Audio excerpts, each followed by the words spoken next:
بن جائے، کیا ہم دینی علوم کے لیے پریشان رہتے؟ کیا کرتے ہیں؟ اگر بچے کو کچھ عربی پڑھانا ہے کہ قرآن مجید بچہ دیکھ کر کے پڑھ لے، مسجد میں بھیج دے، جا بیٹا پڑھ لے. کتنے دیر کے لیے آتا ہے؟ کوئی ایک، ہمارے یہاں ہم دیکھتے ہیں اپنے یہاں، کوئی 1 گھنٹے میں بھاگتا ہے، کوئی 1.5 گھنٹے میں بھاگتا ہے، کوئی سنڈے آتا ہے. کیا بچہ اس طرح سے دینی علوم کچھ سیکھ سکتا ہے؟ اس کے بعد دینی علوم حاصل ہو سکتا ہے؟ بالکل نہیں آ سکتا. تعلیم کے لیے مسلسل تسلسل ضروری ہے کہ ممارست ہو، لگاتار اس کو پڑھا جائے. انگلش اسکول کے لیے، اسکولوں کے لیے ہم 1 دن کی بھی چھٹی نہیں کر سکتے. اور بچے کو عربی پڑھانا ہے، چھٹیوں پہ چھٹیاں، یہاں جانا ہے، وہاں جانا ہے، یہاں جانا ہے، وہاں جانا. میرے بھائی ایسا نہیں ہونا چاہیے. یہ مسجد جو آپ کے علاقے میں ہے یہ کسی نعمت غیر مترقبہ سے کم نہیں ہے. بہت بڑی اللہ کی نعمت ہے کہ اس علاقے میں اللہ کے فضل و کرم سے اور لوگوں کی کاوشوں سے یہ مسجد آپ کے علاقے میں ہے، جہاں پر توحید و سنت کا علم بلند ہوتا ہے، جہاں پر مدرسہ قائم ہے، جہاں پر بچوں کو دینی علوم، قرآن مجید پڑھنے کا، اسلامی دعائیں سیکھنے کا اہتمام ہے. اس کے بعد بھی ہم نہ سکھا سکیں؟ سکھانا ضروری ہے. اپنے بچوں کو مدرسوں سے جوڑے، خود جوڑے مسجدوں سے، اپنے بچوں کو مدرسوں سے جوڑے تاکہ ہمارے بچے کچھ تو دینی علوم حاصل کر سکیں. اور جس طرح انگلش اسکولوں کی میں پیسہ خرچ کرتے ہیں تو مدرسہ اور مسجد ایسے ہی نہیں چلتا، اس کے لیے بھی پیسوں کی ضرورت ہوتی. اسکولوں میں آدمی بہت روپیہ خرچ کرتا ہے، لیکن جب عربی تعلیم کی بات آتی ہے کہ مدرسے میں، مسجد میں کچھ چندہ دیا جائے، ماہانہ 100-200 دے دیا جائے، آدمی گھبرا جاتا ہے. نہیں دے پاتا، 100-200 ماہانہ نہیں دے پاتا. جمعہ کو جمعہ کی نماز پڑھنے کے لیے آتا. میں عام بات کر رہا ہوں، صرف آپ کو نہیں کہہ رہا ہوں، عام بات. ایسا مسئلہ ہی چل رہا ہے، ہر جگہ مسئلہ ہے، عام بات ہے. یہ جمعہ کی نماز آدمی پڑھنے کے لیے آتا. ہمارے یہاں اتنی بڑی مسجدیں، بڑے بڑے سیٹ ہیں، لیکن 700-800 کا خالی چلر ہوتا ہے. 10 کا، 5 کا، 1 کا تو کبھی بھی آتا ہے. ہمارے یہاں جیلانی بڑی مسجد میں یہ ہو رہا. یعنی مدرسہ اور مسجد، میرے بھائیوں، قدم قدم پہ ہر جگہ پیسے کی ضرورت ہے. تو آپ کے علاقے میں اگر یہ مسجد ہے، یہاں مدرسہ قائم ہے، بچے پڑھتے ہیں، تو وہاں پیسوں کی ضرورت ہے. آپ جمعہ کا چندہ دیں، ماہانہ فیس دیں، آپ کا بچہ پڑھ رہا ہے اس کے لیے فیس دیں تاکہ مدرسہ چل سکے. تو کہنے کا مقصد یہ ہے کہ والدین کی بڑی غلطی یہ ہے کہ ہم دنیاوی اصلی علوم میں خوب فوکس کر رہے ہیں اور دینی علوم کے بارے میں صفر ہو گئے ہیں. حالانکہ دنیاوی علوم تو اگر نافع ہے، نفع بخش ہے، تو آپ کی دنیا میں قائم آئے گا اگر ہمارا بچہ پڑھ لیا ہے. اکثر دیکھا جا رہا ہے ہمارے قوم کے بچے 10ویں بہت ہو گیا، 12ویں، اس کے بعد جاتے جاتے بہت کم ہی بچے ہیں جو آگے پڑھتے ہیں. اسی میں ماں باپ تھک جاتے ہیں، چل یہ کام کر، ہمارا کام کر، یہ کوئی ہوتا ہے آگے بھی نہیں بڑھ پاتا. افسوس نہیں ہوتا کہ شروعاتی ہی سے، KG ہی سے اتنا پیسہ خرچ کرنے کے باوجود ہمارا بچہ 10ویں 12ویں تک جاتے، بچہ بھی تھک جاتا، ہم بھی تھک جاتے ہیں. چلو یہ کام کرو، کچھ پیسہ کما کے لاؤ، گھر میں پیسوں کی ضرورت ہے. افسوس ہوتا ہے کتنا سارا پیسہ خرچ کرنے کے باوجود ہمارا بچہ کسی کام کا نہیں ہوتا. میرے بھائیوں، تو دنیاوی علوم کے ساتھ ساتھ دینی علوم پر سارے لوگوں کی ذمہ داری پر فوکس کیا جائے. اپنے بچوں کو دینی تعلیم دیا جائے. اللہ تعالیٰ قیامت کے دن پوچھے گا. اللہ نے فرمایا المرء راعٍ علی اہل بیتہ، کہ آدمی اپنے گھر کا نگراں ہے، اس سے قیامت کے دن بارے میں اپنے بچوں کے تعلق سے پوچھا جائے گا. اس نے کیا علم سکھایا اپنے بچے کو؟ صرف دنیاوی علوم تک محدود رکھا یا اسے دینی علوم بھی سکھایا ہے؟ اور اگر اپنے بچوں کو آپ دینی علوم سکھائیں گے نا تو مرنے کے بعد تک آپ کو فائدہ ملے گا. حافظ عبد المنان وزیر آبادی رحمہ اللہ، پاکستانی عالم، جماعت کے بہت بڑے عالم تھے، اندھے تھے، پیدائشی اندھے تھے. ان کے باپ مالدار آدمی تھے، ان کے کئی بیٹے تھے، کسی کو ڈاکٹر بنایا، کسی کو انجینئر بنایا، کسی کو وکیل بنایا، خوب پڑھایا. اور یہ بیچارے اندھے تھے، ان کو مسجد میں ڈھکیل دیا. یہی ہوتا ہے کہ جو بچہ اپاہج ہوتا ہے, معذور ہوتا ہے, اس کے پاس کم دماغ, ڈھکیل دو مسجد میں. تو ان کو بھی ان کے والد صاحب نے مسجد میں ڈھکیل دیا کہ جاؤ کچھ تعلیم عربی حاصل کر لے, اپنا جی کھا لے گا, کوئی مسجد وغیرہ پکڑ لے گا. گئے, پڑھے, خوب محنت سے پڑھے, نابینا ہونے کے باوجود بہت بڑے عالم بن کر کے نکلے. جب ان کے والد کا انتقال ہو گیا, اپنے والد کے انتقال کے بعد انہوں نے خواب میں اپنے والد کو دیکھا کہ ان کے والد ان سے کہہ رہے ہیں کہ عبد المنان, تمہاری وجہ سے میری قبر میں ٹھنڈک آتی ہے. تو تم کو میں نے دینی علوم سکھایا, اس کے سے مجھے قبر میں ٹھنڈک آتی ہے, مجھے قبر میں فائدہ ملتا ہے. اور جو تمہارے بھائیوں کو میں نے ڈاکٹر بنایا, انجینئر بنایا, ان کی طرف سے مجھے کبھی کچھ نہیں ملتا, کچھ نہیں ملتا. آج دینی تعلیم کو حقیر سمجھا جاتا ہے, دینی تعلیم حاصل کرنے والوں کو حقیر سمجھا جاتا ہے. لوگ شادیاں تک کرنے کے لیے تیار نہیں ہوتے ہیں. یہ مولوی ہے, 10-15 ہزار پاتا ہے, ہمارے بچی کو کیا کھلائے گا. لیکن میرے بھائیو, دنیا یہ آخری حد نہیں ہے, دنیا میں سب کچھ نہیں. اس کے بعد جو زندگی ملنے والی ہے وہ آخرت کی زندگی ملنے والی ہے, وہ ہمیشہ ہمیشہ رہنے والی ہے. دنیا کے ساتھ ساتھ آخرت کی بھی تیاری کی جائے. تو والدین کی پہلی غلطی ہے کہ دینی علوم کی طرف بچوں کا خیال نہیں رکھتے ہیں کہ انہیں دینی تعلیم بھی سکھایا جائے. انہیں قرآن مجید پڑھنا آئے, اسلامی دعائیں آئیں, نماز کی دعائیں آئیں, روزمرہ جو دعائیں سب بچوں کو یاد ہو, بچوں کو کچھ اردو پڑھنا لکھنا آ جائے تاکہ دینی کتابیں پڑھ سکے, یہ بھی ضروری ہے. ورنہ ہم دیکھتے ہیں بہت سارے لوگ ہمارے پاس آتے ہیں, ڈاکٹر ہیں, انجینئر ہیں, صحیح سے وضو بنانے کا طریقہ نہیں آتا ہے, صحیح سے انہیں سونے کی دعائیں نہیں آتے ہیں. ایسا سوال بچکانا سوال کرتے ہیں جو ہمارے یہاں کے چھوٹے بچے 5-6 سال بچے وہ بچوں مسئلے جانتے ہیں. انہیں پتا, انہیں بتایا گیا, پڑھایا گیا, مدرسے سے جڑے بچے جانتے ہیں کہ ڈاکٹر انجینئر ہونے کے باوجود انہیں دین کے معمولی مسئلے معلوم نہیں ہوتے ہیں, اور انہیں اس سے کوئی دلچسپی نہیں ہوتی. کیا اس میں والدین کی خطائیں نہیں ہیں؟ کیا اس میں والدین کی غلطیاں نہیں ہیں؟ انہوں نے اپنے بچوں کو دینی تعلیم نہیں سکھایا. انہیں دین کی بعد میں پچھتاتے ہیں. اور بہت بڑے بڑے لوگ خود ہم سے کہتے ہیں, اب بوڑھے ہو گئے, کہتے ہیں کاش ہم نے اپنے دونوں بچوں کو انگلش میڈیم سے خوب پڑھایا. آج ہمارے وہ کسی کام کے نہیں ہیں, نہ ہمیں پیسہ دیتے ہیں, نہ ہماری خدمت کرتے ہیں.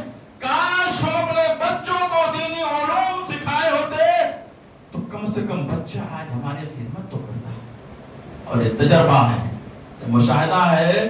میں اپنے گاؤں کی بات بتاؤں تو حسن بازار تحصیل مہداول گروہاں ماسی روڈ پہ ضلع سنتبی نگر, ہمارے گاؤں لوہرسن بازار میں 100 سے اوپر مولوی ہیں. 100 سے اوپر, اس سے کم نہیں ہے, تھوڑا سا گاؤں لیکن 100 سے اوپر مولوی ہیں, 1200 ووٹر میں. میں نے خود مشاہدہ کیا, ہم لوگوں نے تجربہ کیا, دیکھا کہ اپنے ماں باپ کی خدمت اور سیوا وہی بچے کر رہے ہیں.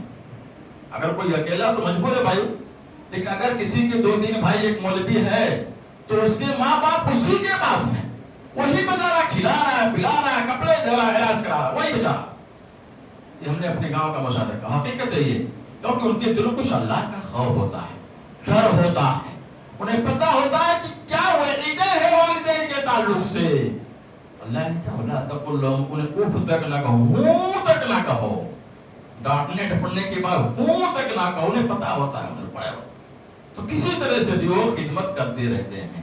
میرے بھائیوں, پہلی غلطی یہ ہے کہ ہم نے اپنے بچوں کو دینی علوم سے دور کر کے ایک دم عصری علوم پہ لگا دیا ہے.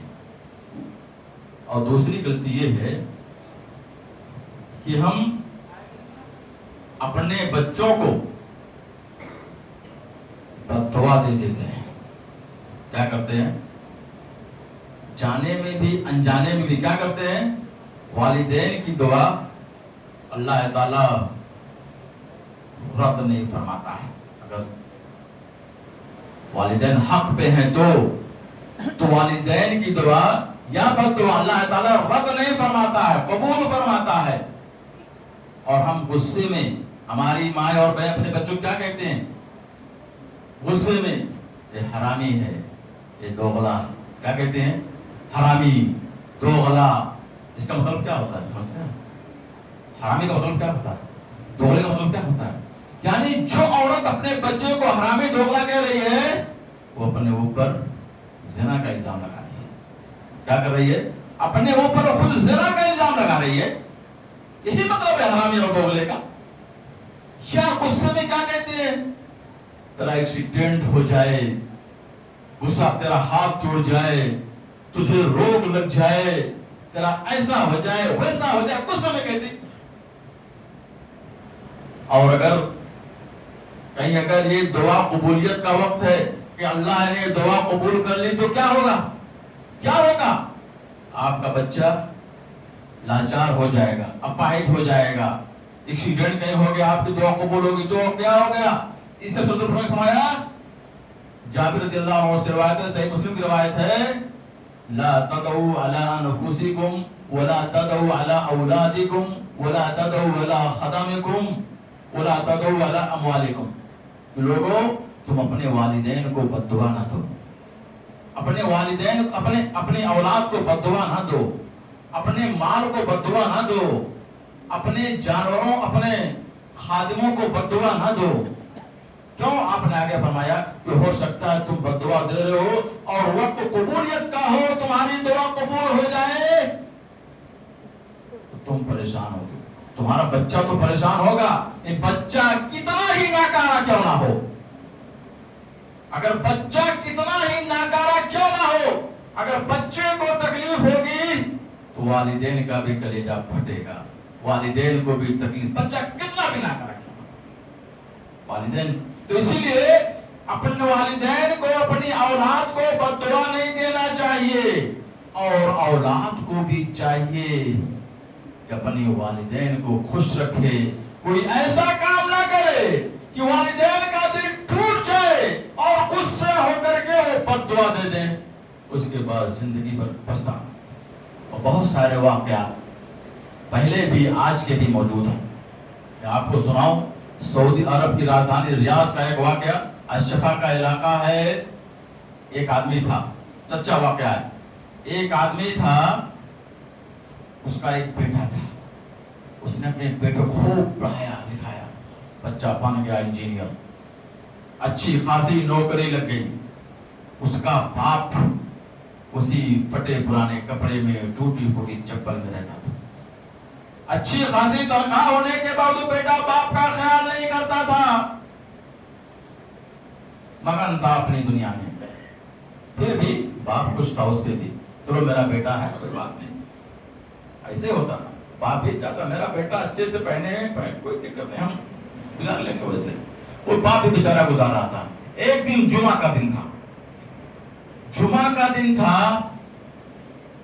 اس باپ کی بیوی نے، اس کی عورت نے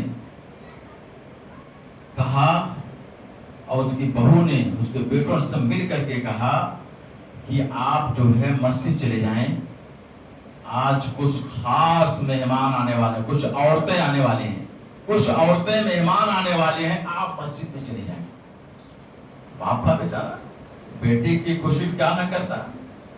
چلا گیا مسجد میں. سویرے ہی کچھ دور گیا تو اسے کچھ گاڑی کی آواز آئی، تو دیکھا کہ گاڑی سے عورتوں لڑکیوں کے بجائے مرد اتر رہے ہیں. باپ کا پریشان ہوا کہ کیا لگتا ہے میرے گھر کوئی حادثہ ہو گیا. بات تھی کہ عورتیں لڑکیاں آنے والی ہیں، یہاں سب گاڑیوں سے مرد اتر رہے ہیں، لگتا ہے میرے گھر کوئی حادثہ. باپ پلٹا اپنے گھر کی طرف، اپنی بیوی کے پاس گیا، بیوی سے کہا کیا ماجرا ہے. بیوی نے فوراً جھڑک دیا. ہوتا ہی ہے ہماری سمجھ مسئلہ یہ کیا کہ مائیں